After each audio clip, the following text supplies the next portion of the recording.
Good morning students, welcome back. आज हम last lecture के अंदर हमने 2 स्टेज टीएस स्विच के बारे में पढ़ा था। आज हम देखते हैं 3 स्टेज कॉम्बिनेशन स्विचिंग। जैसे कि टाइम स्विच होता है, स्पेस स्विच होता है फॉर द कम्युनिकेशन। उसी तरीके से हमें जब डाटा को ट्रांसफ़र करना होता है तो हम इन्हीं स्टेजेस को कंबाइन करके इनके कॉन्फ़िगरेशंस अलग अलग यूज़ करके हम कॉम्बिनेशंस बना के एक डिफरेंट स्विचेस यूज़ कर सकते हैं। तो आज का हमारा टॉपिक है कि हम 3 स्टेजेस को कैसे कंबाइन करेंगे जिससे कि टीएसटी स्विचिंग और एसटीएस स्विचिंग बन सकती है। तो सबसे पहले हमें ये जानना ज़रूरी है कि हम टीएसटी और एसटीएस स्विचिंग इस तरीके से हम क्यों यूज़ करते हैं। टाइम स्विच क्या काम करता है? टाइम स्लॉट इंटरचेंजेस जैसे कि टीएसआई स्विचेस हमारे सैम्पलिंग करने का काम नहीं कर सकते। वो सैम्पल स्विचेस को डिफरेंट ट्रंक्स में प्रोवाइड करने का काम नहीं कर सकते अनटिल एंड अनलेस उनको स्पेस स्विचेस ना मिले। हमें ट्रंक्स में या लिंक्स में आपस में कम्युनिकेट करने के लिए, कंबाइन करने के लिए हमें स्पेस स्विचिंग मैट्रिसेस की ज़रूरत होती है। तो इसीलिए हम टाइम और स्पेस स्विचेस को कंबाइन करके हम ये अचीव करते हैं कि जो भी हमें टाइम स्लॉट इंटरचेंजेस और सैम्पल स्विचिंग है, ट्रंक्स के अक्रॉस हम दोनों कर सकते हैं with the help of time and space switches.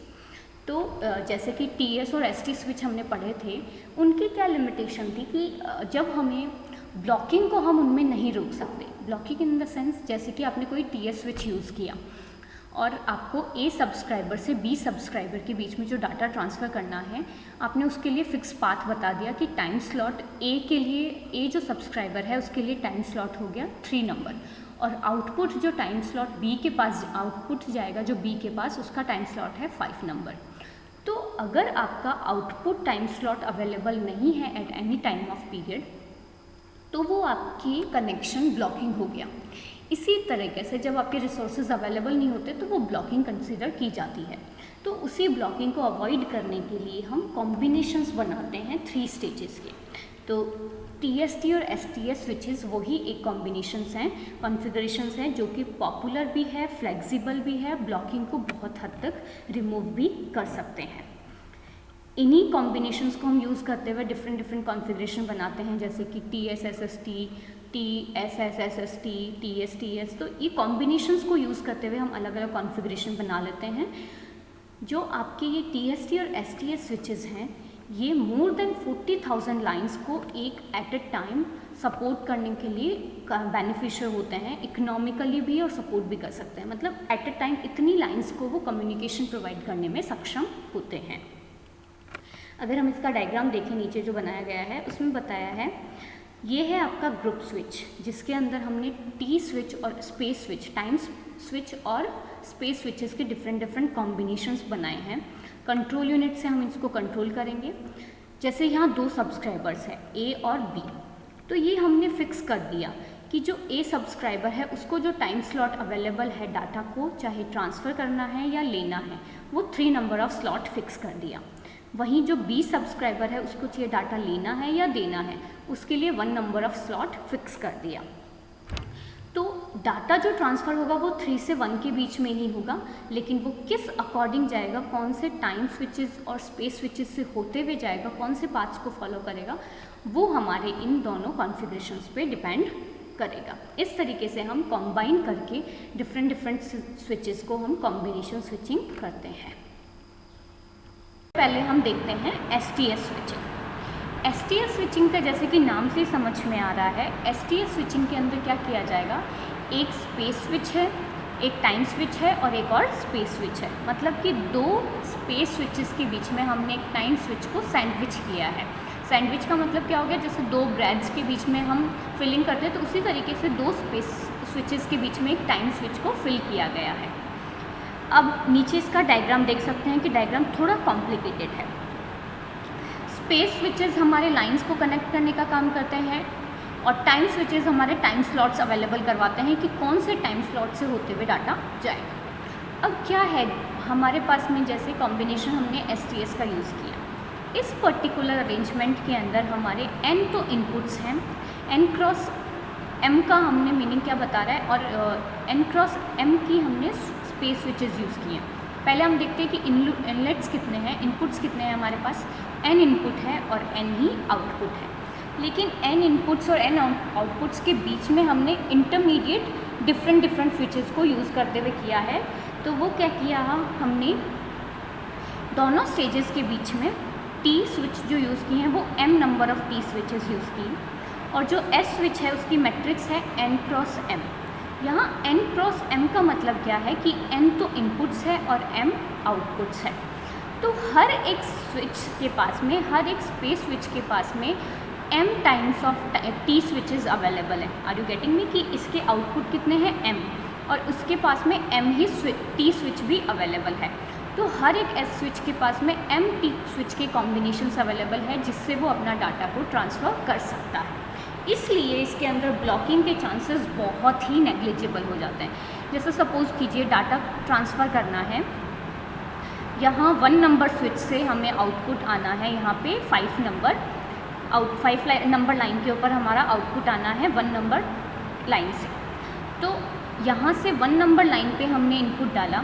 अब इस यहाँ S स्विच के बाद में जो आउटपुट आएगा उसके पास में इतने सारे ऑप्शंस हैं, वो किसी भी पाथ से होता हुआ 5 नंबर की आउटपुट लाइन से आ जाएगा। इसलिए इसके अंदर ब्लॉकिंग क्यों नहीं होगी, क्योंकि अगर कोई भी पाथ, अगर जैसे ये पाथ ऑलरेडी ऑक्यूपाइड है, इस पर डाटा ऑलरेडी ट्रांसफ़र हो रहा है, तो वो दूसरा पाथ ले लेगी, ये पाथ ले लेगा, ये पाथ ले लेगा। इस तरीके से वो किसी भी T स्विच से होता हुआ आउटपुट, जो हमने प्रिस्क्राइब्ड आउटपुट यूज़ किया है, जिस लाइन पे आउटपुट आना है उस पर वो आउटपुट आ जाएगा। इसलिए इस पूरी STS स्विचिंग फैब्रिक के अंदर जो हमने पाथ नेटवर्क के इस्टेब्लिश होने के टाइम पे डिज़ाइन किया है नेटवर्क कंट्रोलर की हेल्प से, वो इंटायर ड्यूरेशन के अंदर वो टाइम पीरियड रहेगा, वो पाथ रहेगा। और अगर बीच में टाइम स्लॉट्स जो हमने यूज़ किए हैं कोई भी ऑक्यूपाइड हुआ तो हम उसे अपडेट करते हुए, उस पाथ को अपडेट करते हुए, लेकिन आउटपुट हम उसी लाइन पे ले सकते हैं। इसलिए STS स्विचिंग के अंदर हमारे ब्लॉकिंग बिल्कुल नहीं होती, और डिफरेंट पाथ से होते हुए हमारा डाटा ट्रांसफ़र किया जा सकता है। नेक्स्ट है आपका TST स्विचिंग। तो जैसे कि STS स्विचिंग के अंदर हमने क्या किया, 2 स्पेस स्टेजेस के बीच में टाइम स्टेज को हमने सैंडविच किया था। उसी तरीके से अब हम 2 टाइम स्विचेस के बीच में एक स्पेस स्विच को सैंडविच करेंगे, तब हमारा TST स्विचिंग बनेगी। तो एंट्रेंस पे हमारे T टाइम स्लॉट्स होंगे, उसके बीच में बहुत सारे S स्विचेस होंगे, और आउटपुट में फिर से आउटगोइंग के लिए टाइम स्लॉट आइडेंटिफाई किया जाएगा। अब हमने जो डाटा ट्रांसफ़र करना है उसके लिए हम पाथ आइडेंटिफाई करेंगे। तो जैसे ही हमने पाथ आइडेंटिफाई किया, वो पूरे इंटायर ड्यूरेशन ऑफ कॉल के लिए, पूरे स्विचिंग के लिए वो पाथ आइडेंटिफाइड हो जाएगा, फुल हो जाएगा, वो हम ऑक्यूपाइड कर लेंगे। इन केस बीच में अगर हमारे ड्यूरेशन के टाइम पे कोई भी पाथ इंटरमीडिएट स्टेज में अवेलेबल नहीं हुआ, तो हम उसे डायनामिकली अपडेट करते हुए पूरी इंटायर ड्यूरेशन ऑफ कॉल के लिए उस पाथ को फिक्स कर देंगे।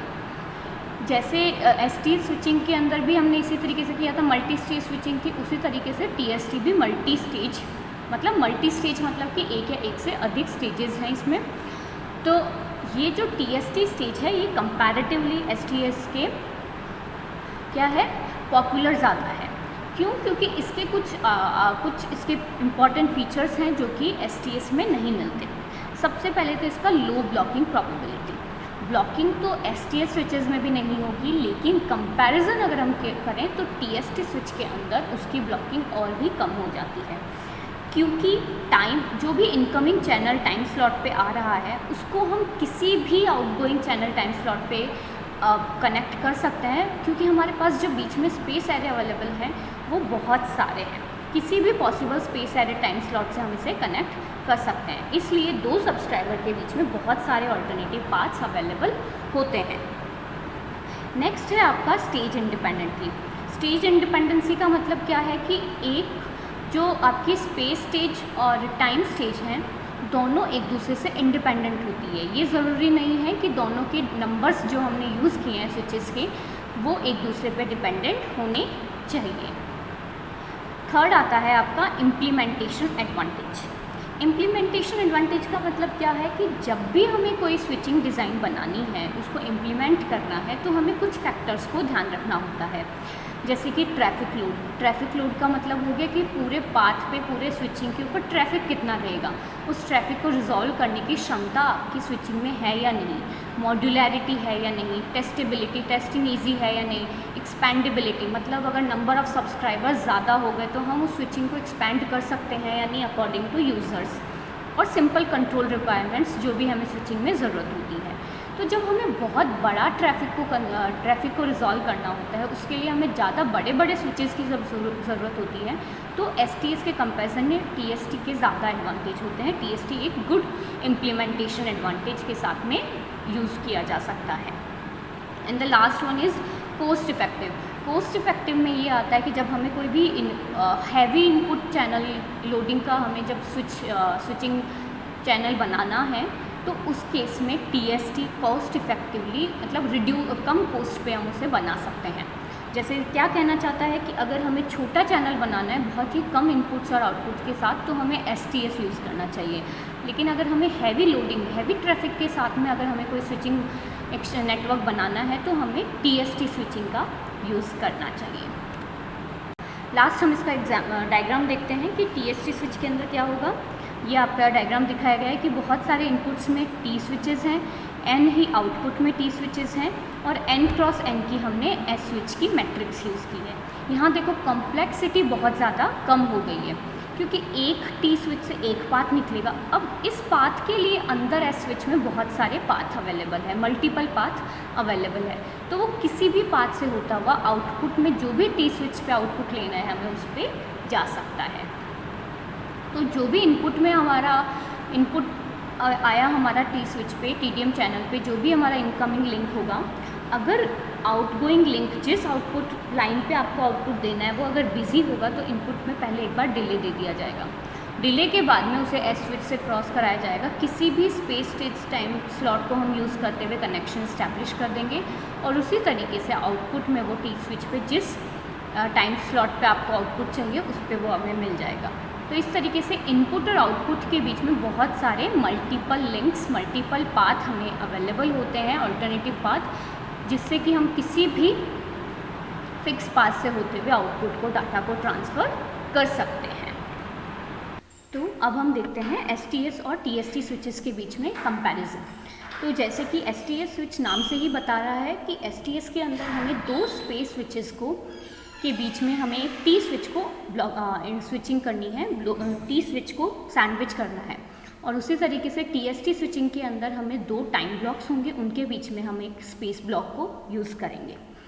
साइज़ की बात करते हैं तो S ब्लॉक की जो साइज़ होगी उसकी साइज़ नंबर ऑफ़ इनपुट्स की स्क्वायर होगी, क्योंकि S ब्लॉक की साइज़ एक मैट्रिक्स से डिफाइन की जाती है। अगर n इनपुट्स हैं तो S ब्लॉक की साइज़ कितनी हो जाएगी, n क्रॉस n।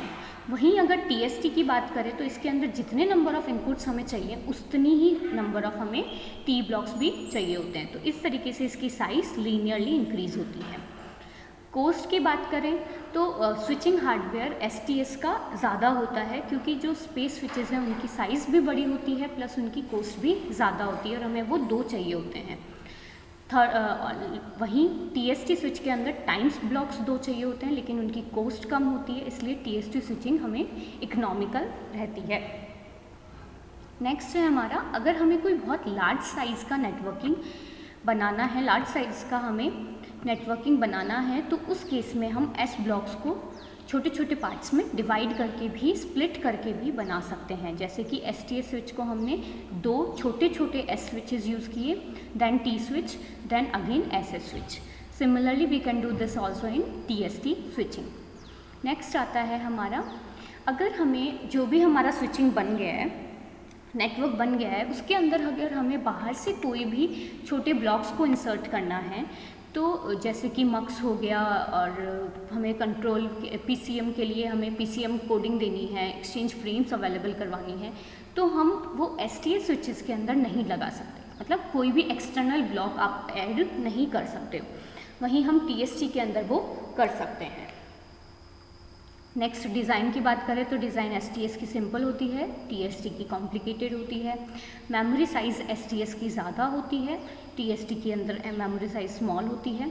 और एप्लीकेशन वाइज बात करें तो STS की एप्लीकेशन बहुत ही कम होती है, वहीं TST की एप्लीकेशंस बहुत ज़्यादा होती है।